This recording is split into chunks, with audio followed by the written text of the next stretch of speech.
छत्तीसगढ़ से करोड़ों रुपए की वसूली कर भागी चिटफंड कंपनियों की संपत्ति को कुर्क करके निवेशकों को पैसा लौटाने के मामले की समीक्षा को लेकर डीजीपी डीएम अवस्थी ने डीएसपी और एडिशनल एसपी की मीटिंग ली है। इस पर त्वरित कार्रवाई के लिए डीजीपी ने सभी जिलों में नोडल अफसर नियुक्त किए हैं। सभी जिलों के एडिशनल एसपी को इनका नोडल अफसर बनाया गया है, जो चिटफंड कंपनियों की संपत्ति का पता लगाकर उनकी कुर्की कर निवेशकों को जल्द से जल्द पैसे देने की व्यवस्था करेंगे। डीजीपी ने बताया कि इन नोडल अफसरों को आबकारी, ड्रग्स और महिलाओं से संबंधित अपराधों की जिम्मेदारी भी दी गई है। मुख्यमंत्री भूपेश बघेल ने छत्तीसगढ़ में अपना कारोबार समेटकर भागी चिटफंड की कंपनियों की संपत्ति का पता लगाकर उनकी संपत्तियों को कुर्क करने और उसकी राशि को निवेशकों को लौटाने का निर्देश दिया है। और इसी के तहत राजनांदगांव जिले में याल्को कंपनी की 7 करोड़ की संपत्ति कुर्क करके 16,000 लोगों को उनकी राशि लौटाई गई। और इसी तरह रायपुर में भी 1 दर्जन कंपनियों की संपत्ति कुर्क की गई है।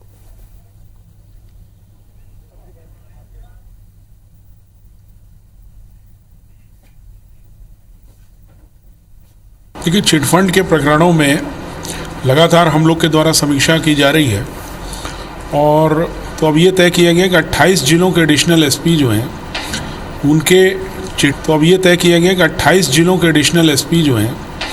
उनके चिटफंड, आबकारी, एनडीपीएस और महिला संबंधी अपराधों के लिए नोडल अधिकारी होंगे और वो हर महीने उनकी बैठक होगी और उससे हम ये समीक्षा करेंगे कि कहाँ पर कौन जिले की वो डिटेल बैठक होगी।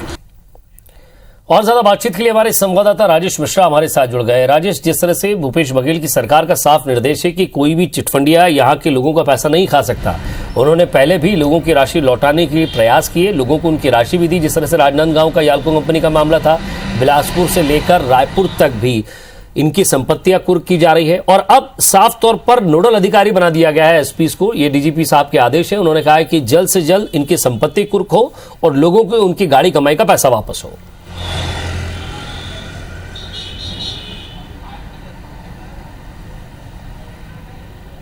जी बिल्कुल, ये जिस तरह से कांग्रेस के घोषणा पत्र में भी ये शामिल था कि जब उनकी सरकार आएगी तो छत्तीसगढ़ से करोड़ों रुपया वसूल कर जो भागी ये चिटफंड कंपनियां, उनकी संपत्तियों का पता लगाया जाएगा, उन संपत्तियों का कुर्क किया जाएगा और उन संपत्तियों से कुर्क करने के बाद जो पैसे आएंगे उसको निवेशकों को में बांटा जाएगा। मगर 2.5 साल गुजर चुके हैं। 2.5 साल बाद जितनी तत्परता के साथ जितनी त्वरित कार्रवाई करना चाहिए इस मामले में, वो त्वरित कार्रवाई नहीं हो रही है। इन सबको देखते हुए लगातार जो डीजीपी डीएम अवस्थी हैं, उन्होंने लगातार इस मामलों की समीक्षा कर रहे हैं और आज इन्हीं मामलों की समीक्षा के लिए आज उन्होंने एक बैठक बुलाई थी जिसमें डीएसपी और एडिशनल एसपी स्तर के सभी जिलों के अफसर वहां मौजूद थे। और इस बैठक में भी डीजीपी ने सख्त निर्देश दिया है कि जो कंपनियां जिस इलाके से छत्तीसगढ़ से पैसा लेके भागी हैं, उन कंपनियों की अगर संपत्ति छत्तीसगढ़ में कहीं पे भी है तो उन संपत्तियों का सबसे पहले पता लगाया जाए, उन संपत्तियों को कुर्क किया जाए और कुर्क करने के बाद उनके निवेशकों को उनकी राशि जो है बांटी जाए। इसकी प्रक्रिया भी शुरू हो चुकी है। मगर इस पूरे प्रकरण पर, इस पूरी जो कार्रवाई है उस पर तेजी लाने के लिए अब डीजीपी ने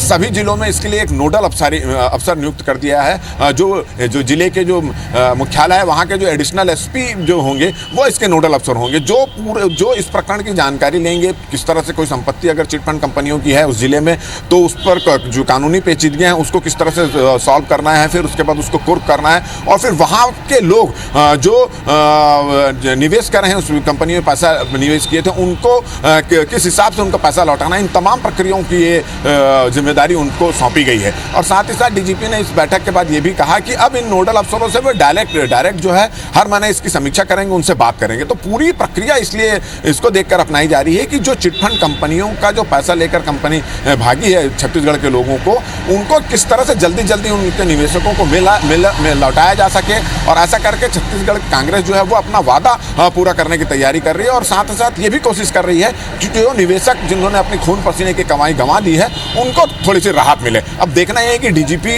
प्रदेश के जो मुख्यमंत्री हैं उनके निर्देश के बाद, डीजीपी के इस कार्रवाई के बाद इस जो पूरी प्रक्रिया है उसमें किस तरह से तेजी आती है और कितने लोगों को इससे राहत मिलती है, कितने लोग जो इन कंपनियों, फर्जी कंपनियों में पैसा लगाए थे उनका पैसा वापस आता है। जी नजर बनाए रखिएगा राजेश, आगे भी आपसे अपडेट लेते रहेंगे। बहुत बहुत शुक्रिया इस तमाम बातचीत।